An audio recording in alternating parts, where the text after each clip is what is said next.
Scott, now that the UK has departed from the EU, how will Cheltenham's economy perform this year?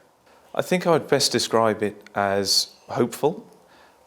Certainly the certainty, or as much certainty we have now over Brexit, has given business a boost. There's clearly challenges in 2020. We now need to negotiate our free trade agreement with Europe as well as America as well as China. But locally here in Cheltenham, there's commitment from government to invest in schools and infrastructure and hospitals. Our visitor numbers are up year on year, and I expect that to continue, particularly in this transition agreement where we still have free movement and free trade up until the end of the year at least. And are there key milestones in the trade negotiations this year that Cheltenham businesses should keep an eye on? So there's been a few milestones so far. So within the EU, we actually have 40 free trade agreements with about 70 countries. In the background leading up to Brexit, we've actually negotiated 20 of those already.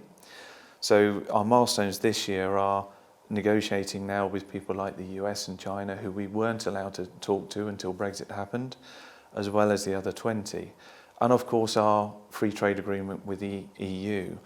It was promising to see this week the EU Parliament again committing, as we have as UK Parliament, to wanting to put that in place.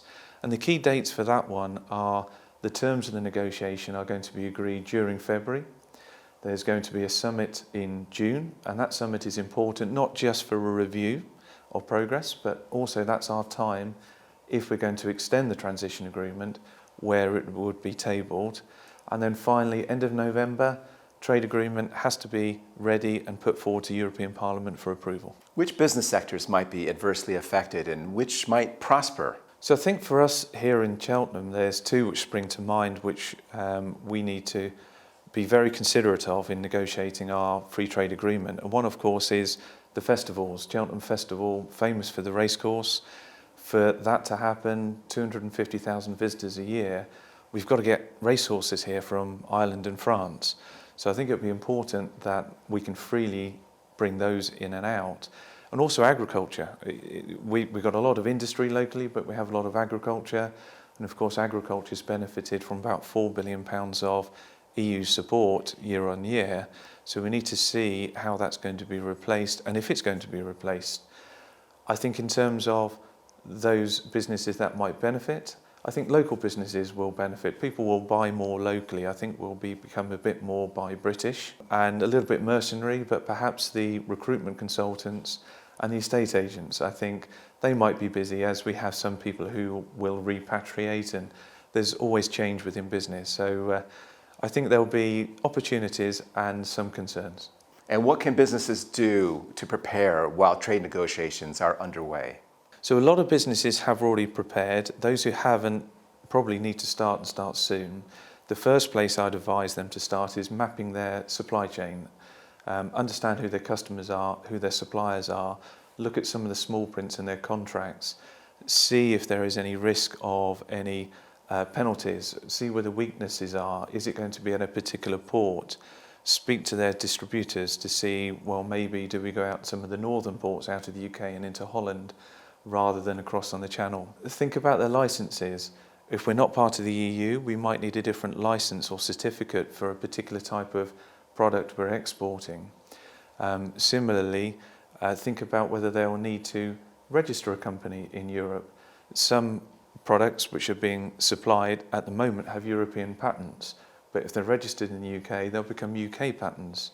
So they may need a company in Europe to register them again as European in order to continue with their supply to their customers.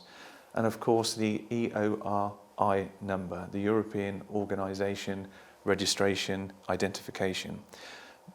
Really important to make sure that both we have it as well as the customers and suppliers have it, and that will help get the product services across the border as smoothly as possible. And how is Brexit going to affect Hazelwoods? So we're a big part of the local business community. We've just celebrated our 100th anniversary.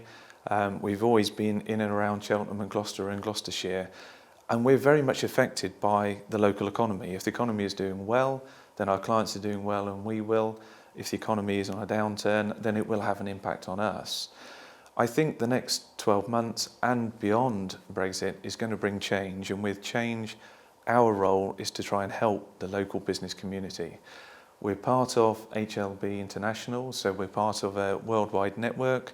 So I personally, in my day capacity advising clients, got access to 150 people like me worldwide in many different countries, most of whom I've met and I know. So we can help, together with our tax advisors and our business advisors, getting Cheltenham and Gloucestershire through the next 12 months and beyond.